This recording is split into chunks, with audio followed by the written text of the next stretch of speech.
Howdy and welcome back to my channel. This will be doing another episode of World in Flames CE Days of Decision 3 combined game playthrough. This is game number 3. This will be the January-February 1937 turn. So I've already burned through a whole year. Okay, so let's get right into it. So let's go over starting money for the major powers. We have Germany at 2, Japan at 4, Italy at 3, USSR at 1, Commonwealth at 1, France at 0, USA at 0, and China at 1. I have recorded the bids for the major powers. Now, keep in mind that we had 2 major powers select increased bid points for political options last turn. So let's take a look at what we got. Okay. We have Japan, bid 1. Actually, they all basically just bid 1. And we have Japan bidding 1. They're going to get a +8 and a plus. Okay, let's just go over that when I take a look at the track. Okay, now we have Japan bidding 1. They're going to get +8 for their increased bid points from last turn, because their political effectiveness is 4 right now, which is double that. And they're going to get +2 for their 4th place position from last turn, so that's a total of 11. They're definitely getting first. The Italians are bidding 1. They're going to get +6. Increased bid points. Their political initiative is 3. That's twice 3. That will be 6. And their 3rd place position is 3 points. That's going to be a total of 10. That's going to give them 2nd. The Germans bid 1. They're going to get +4 for their 1st place position. That's 5. That's going to give them 3rd. The Commonwealth also bid 1. They're getting a +3 for their 2nd place position, for a total of 4. That's going to give them 4th. And the Soviets bid 1. They're down here in 8th. That's going to be 1 and be the lowest bidder. They'll be in 5th. Okay, the last card will be on Japan, and the last card will be on the Soviets. The French, I got 2 points. That's going to put them in 6th. The Americans and the Chinese are both tied at 1. Their modified political effectiveness is both 1, so the tie is going to be broken by current order. 7th and 8th. And that'll be the political order for the first turn of 1937. Okay, let's go take a look and see what the Japanese are going to do. Okay, Japan is going to choose their option Gear Up. This is the first turn in which Japan can gear up without any early gear up penalties. So due to the cost, it really is not worth it gearing up early. All these major powers will get a chance to gear up at some point. It varies per major power, but for Japan and Italy, this is the first turn they can gear up, so that's what she's going to choose to do. The cost is a whopping 9. It's very expensive. The options are, the prerequisites are, can only be played if you are fascist or current year is greater than or equal to the year specified on the PM track. That's that track over there on the status display that I have. That's a printed out track. And 37 is the current year that Japan can gear up. Okay, the C doesn't apply. Okay, so cost is 9. What it's going to do is it's going to increase Japan's production multiple 1 level to the right. So I think they're going to go from 3rd to half. There's a whole bunch of minor effects I'm going to put out, and the U.S. entry is a whopping 13. So it's pretty steep as far as U.S. entry goes. So I will get this all put out, and then I will decide which minor Japan will activate. And I'll be back in a second. Okay, for activating a minor, Japan is going to pick Chile. We have a +2 in Chile, so let's go over to the status display. And drag our +2 marker with us. I think Chile is right here, and it is. Okay, so +2, that's going to move the marker towards Japan, which is off this way, so I think we're going to put it right here. Could go here or here, and I think here is a better choice. That is the end of that. Now Japan gets to roll a die to see if she ends the political phase, which would be a disaster for some of these other major powers. Let's see, it's a 1. Oh my gosh, that rolled over on a 1 before it flipped to a 9. So, we'll move down to the Italians. And now, let's go see what the Italians want to do. I'm guessing it's probably another gear up. And lo and behold, Italy has decided to gear up as well. She has the same prerequisites as Japan, basically. Current years greater than or equal to that specified on the PM track, or fascist, or Commonwealth, France, Germany's PLM is above yours. That doesn't actually apply because they're not. All these 3 prerequisites are ors, so we only have to meet 1. The cost for the Italians is going to be slightly less than Japan's. It's going to be 7 money. The U.S. entry is also slightly less. It's an 8. However, that's still pretty high. And FYI, U.S. entry in this game is running higher right now than it has been in the past 2 games that I've played through. So I don't know what effect that's going to have, but U.S. entry does have an effect at some point. Okay, so I'm going to put out the minor country effects, and then when I come back, we will activate a minor. Italy has decided that she's going to activate Hungary. Let's grab the markers, go over to the status display, and see how this pans out. Okay, we can catch both of those right there. Let's see, we got a -1 for the Soviets, we got a 2 for the Italians, and a -4 for the Germans. Now, the order I do this in is going to be pretty important. So we can get rid of the 1 Soviet. That's not going to move the marker at all. So Italy is here, and Hungary is right here, 1 hex away. And Italy also has an alliance with Hungary. So I think we're gonna activate the 2 Italian next. So it costs 2 to enter the hex. 1 to cross the boundary is 3. However, Hungary is moving towards a major power that is in your ideology. So it's going to subtract 1 from it. So it's going to be a total of 2 to move the Hungary marker into the hex with Italy. Now, we have -4 for Germany. Okay? So Germany is here. It's going to drive the Hungary marker over into this hex. Okay, the cost of the hex is 2. I'm sorry. We're going to be crossing a boundary. That's 3. We're going to be leaving a hex occupied by a major power that can control the minor. In this case, it's Italy can control Hungary. That's 4. We're going to be moving away from any allied major power. Hungary is allied to Italy. That's 5. So it's going to take 5 points to move the marker to this hex. So this -4 is not enough to move the marker. And Italy is now stacked with Hungary. That's the second major power that's got a minor stacked with them. The first one was the Commonwealth.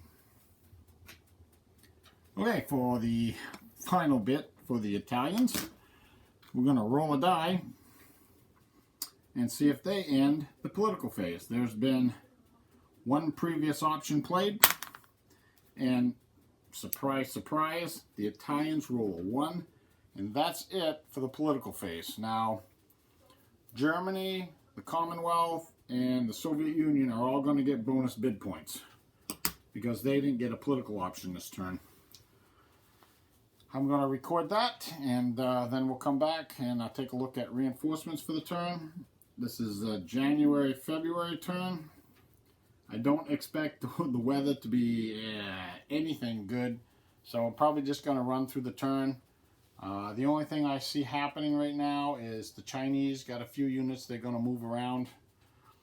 They've sort of came to a verbal agreement with between the communists and the nationalists, so they both now starting to think that Japan is a bigger threat than each other, so there's some movement going on over there. Perhaps I'll show you real quick what China looks like before we do production.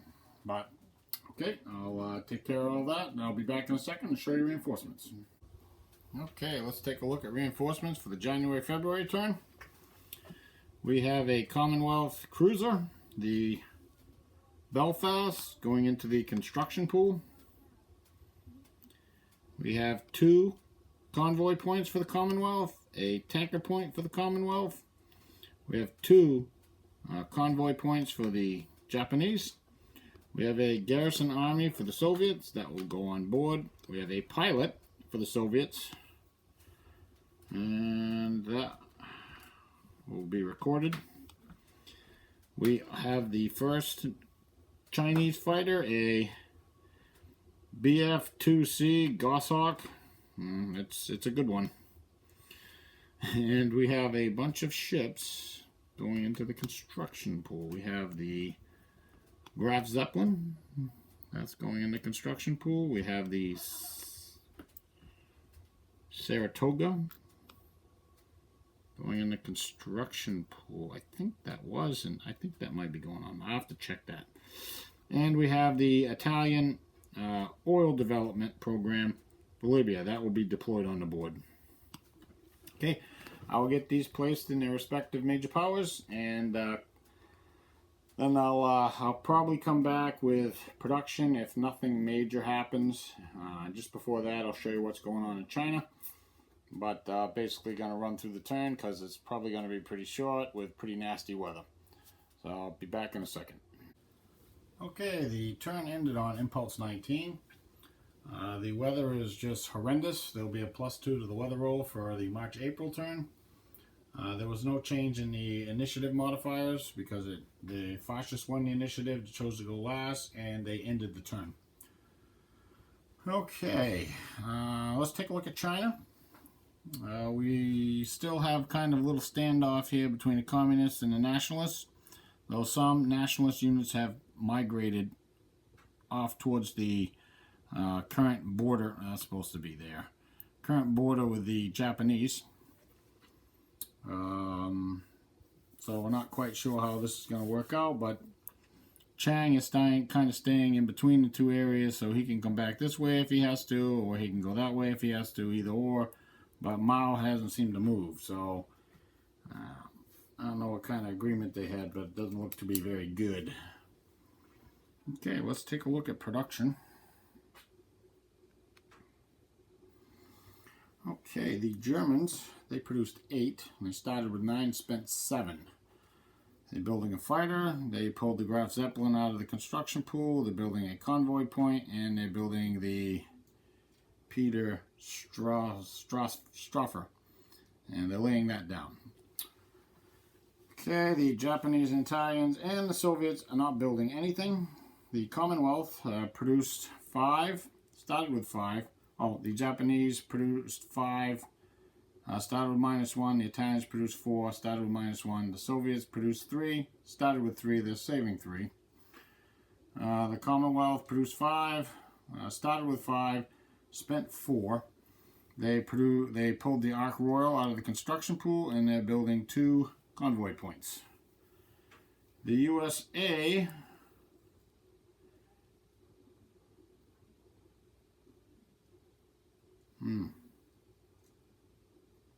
produced 3, started with 3, and spent 2 on a pilot. I have to go get the marker. Okay, China produced 1, started with 2, and spent 2. They built a garrison army. Yes, a garrison army. So I have to go fish out that marker for the U.S. And then, and the reinforcements, the Saratoga was indeed on its second cycle. So I did put that, and I adjusted the London Naval Treaty rating values. That adds another point to the U.S., though there's still ways from losing that -1 they have over there. Yeah, I'm going to get these on the circle, and I think maybe, see how long this turn is. I don't think it's that long. I might roll right into March-April. We'll see. March-April, some interesting things could happen, so it might take a while for that turn. So, we'll see. Anyways, be back in a second. Okay, I guess we'll just roll right on into the March-April turn after all. And I have written down what the major powers have for starting money for this turn. I also have put their bids in. So we have Germany at 2, Japan at -1, Italy at -1. That's not too bad for those two, considering they just geared up. The Soviet Union is at 3, Commonwealth at 1, France at -1, USA at 1, and China is at 0. So I have recorded what the major powers that want to bid this turn. Surprise, surprise, it's the 3 that got bonus bid points. And we got Germany. Germany bid 1. Come over here. Germany bid 1. Alright, they get 5 bonus bid points because of their political effectiveness is 5. And they're going to get 3 for the third place finish, for a third place position from last turn. That's a total of 9. That is definitely putting them in first place. The Commonwealth also bid 1. They're getting 2 for their fourth place position and 3 bonus bid points. Their political effectiveness is a 3 for a total of 6. However, the USSR also bid 1. They're getting 2 for their fifth place position, and unfortunately, because of the London Naval Treaty, their political effectiveness is 4, which is reduced to a 3. Gives them 3 for a total of 6, which is tied with the Commonwealth. Now, the first tiebreaker is political effectiveness. However, the Soviets are at a -1 again, so that puts them on par with the Commonwealth at 3. So the tie will be broken by current order. So the Commonwealth will be second. The Soviets will be third. First last card on the Germans and the second last card on the Soviets.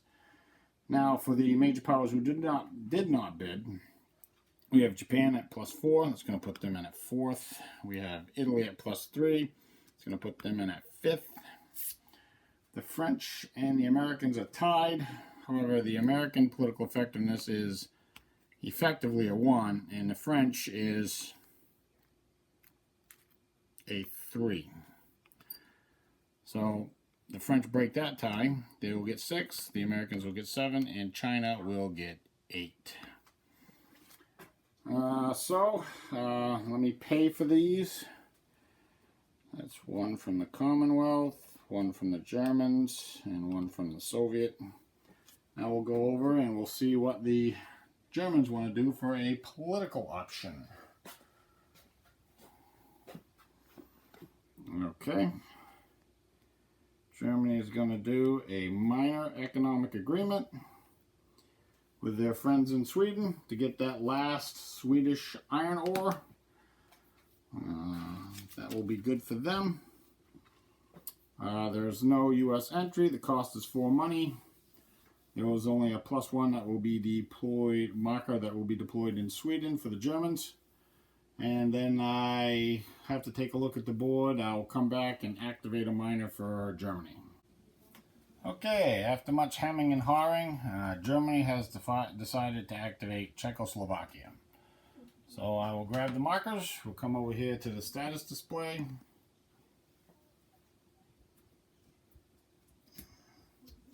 See how this is going to pan out. I'm probably just going to basically blank a lot of markers, I think.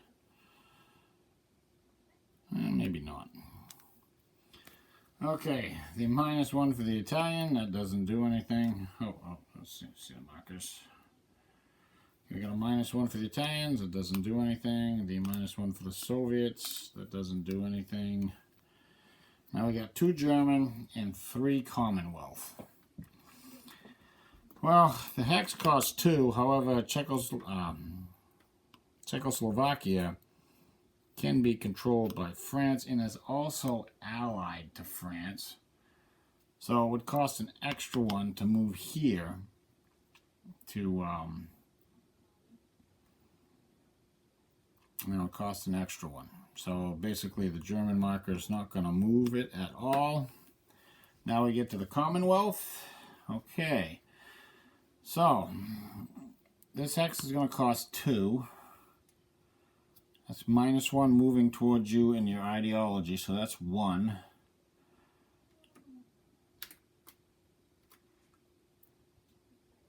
Okay. +1 moving away from any allied major power. Okay, so it's going to cost an extra 1. So to move here, it's going to cost 3 for the hex, -1, which will be 2, and +1 for moving away from France, which would be 3. I think the Germans would like to do that. It kind of puts Czechoslovakia in more of a limbo, which is good for the Germans. Okay, the last thing the Germans are going to do is they're going to roll a die to see if they end the political phase. I rolled an 8, as you can see over here. The political phase does not end. We move down to the Commonwealth, and let's go see what the Commonwealth wants to do. Okay, the Commonwealth has decided to do a minor alliance with Belgium, of all countries. Number 1, because they're stacked with them. So, if somebody declares war on the Commonwealth, they can align Belgium.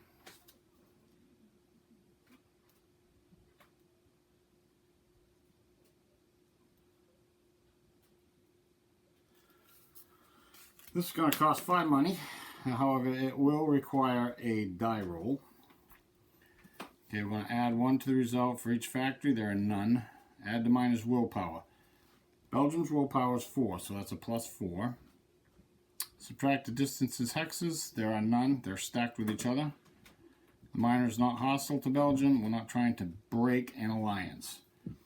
So the overall effect... I'll subtract your initiative position. I forgot that one. So Commonwealth initiative is 2, so that's a +2. The alliance succeeds on a roll of a 0 or better. There's no way we can roll a 0.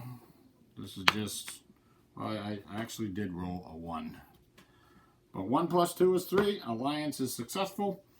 I have to go through the treaty chart. That's this one right here for Belgium. And write down all the lovely things that are going to be affected for the Commonwealth, either good or bad, and then the Commonwealth will get to come back and activate a minor. I'll be back in a second. Well, apparently nobody thought too much of that alliance with Belgium because it only affected Belgium and the Netherlands. And it was 3 for Belgium, 2 for the Netherlands, which brought the UK's total influence in the Netherlands to -2. But I think, looking at the board, there are 2 good prospects here. We have Yugoslavia with a +4, and both a -2 for the Italians and a +2 for the Germans, which I don't even think it'll move it. The problem with Yugoslavia is they have an alliance with the Soviets, so, and the French, so moving them closer to the British doesn't do anything. What I do think I'm going to activate is Poland. So I think we will get some movement out of this. So let me grab the markers.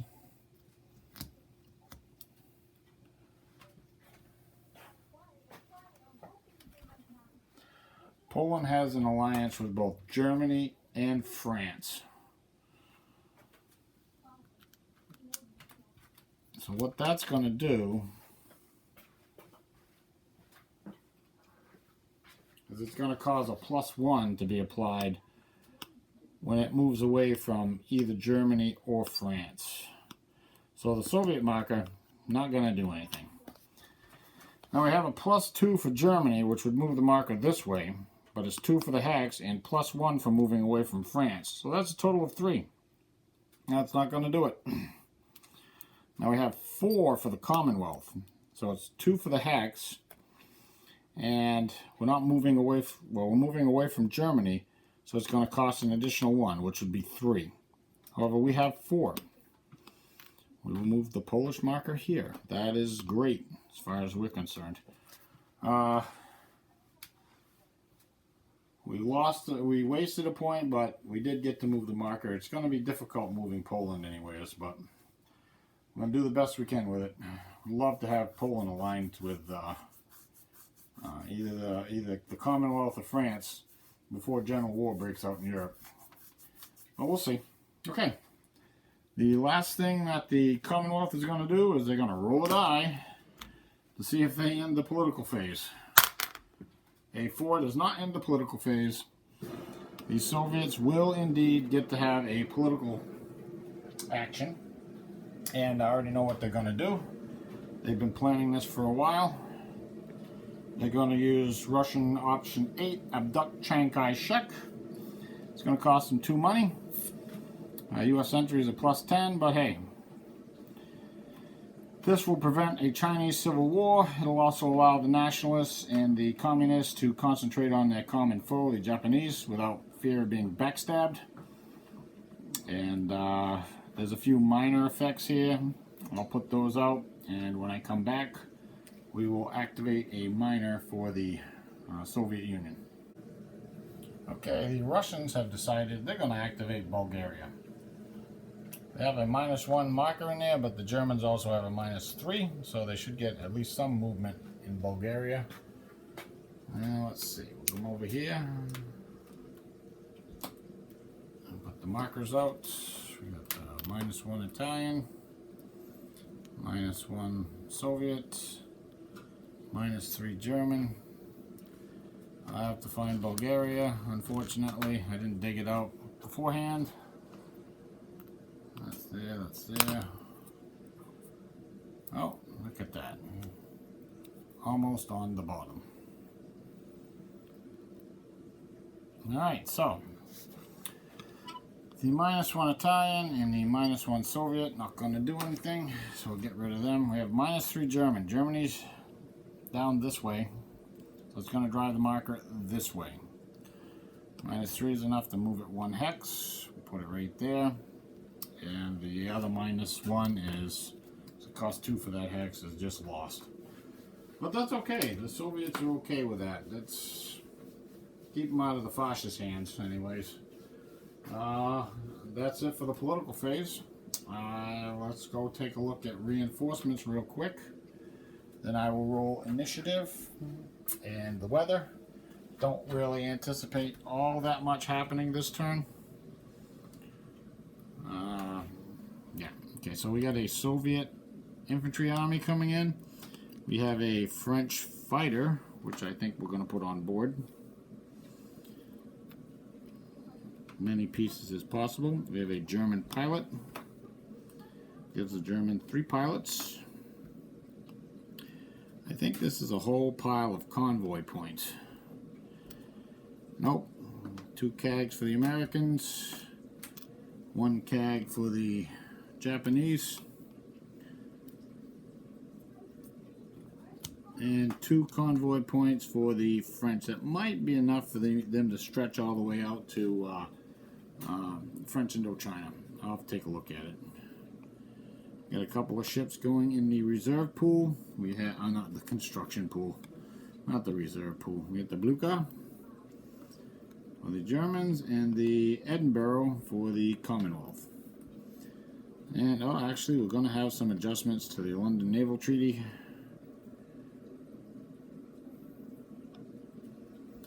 We have the ship, the Soryu, coming on map for the Japanese. We have the Roma going into the construction pool for the Italians. We have the Bismarck going into the construction pool for the Germans. We have the Wasp going in the construction pool for the Americans. And the Commonwealth also gets a ship on map, the Furious. So I'll get these put on the map. I'll roll initiative and roll the weather. I think I'm probably just going to roll right through the whole turn. I don't anticipate anybody going to war because the weather's going to be kind of crappy, I think. So, but if something happens, I'll stop so we can record it. I don't really think anything much is going to happen at this point. Summer might be a different story when we get to some better weather. And I will probably see you at production. Okay, so I went through the turn and completed it. The weather for the turn was generally pretty bad. The fascists lost the initiative, so they ended up going first, followed by the Democrats and then the Communists. The last turn I rolled for weather, it cleared up, and then the fascists ended the turn. That's the way it goes sometimes.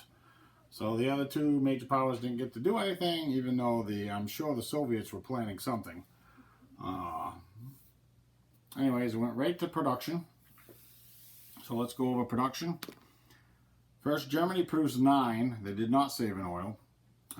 They started with 6 and they spent 5. They pulled the Admiral share out of the repair pool. They're going to finish the Bismarck and they built the pilot. The Japanese produced 5. They did save in oil. Started with 4 and spent 5.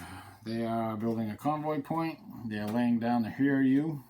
They're getting a free CAG, and they are building a fighter.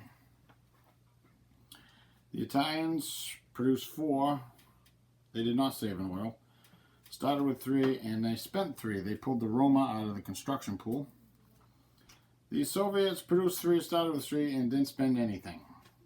I think they're planning something. The Commonwealth, they produced 5, started with 0, and spent 2. They built 2 convoy points. The French started with 3, produced 3, started with 2. I think they did not save in oil. They almost have enough convoys to reach over to French Indochina, which will allow them to save in oil every turn. But they spent 2. They built a pilot. The United States, I didn't write that down, but the Lexington cost 4 to put out of the... The Lexington, they pulled the Lexington out of the construction pool to finish her. That cost them 4. China produced 1, started with 1, and spent none. And you can see that the Chinese, well, that just say the Chinese have been sort of moving towards getting to up closer to the Japanese line. Snow doesn't impact movement, so they're slowly making their way there. And the communists are also slowly making their way there. I don't know what the Japanese are doing, but they better not wait too long. They'll have a solid line in front of them. Okay, so I'm going to get these this production put on the circle. I keep wanting to call it spiral. And I'm going to get this turn put together and uploaded. And hopefully within a day, maybe 2, I'll get another turn done. I think things are going to start getting a little interesting. But anyways, thanks for watching. Like, subscribe. I appreciate it. And see you next time.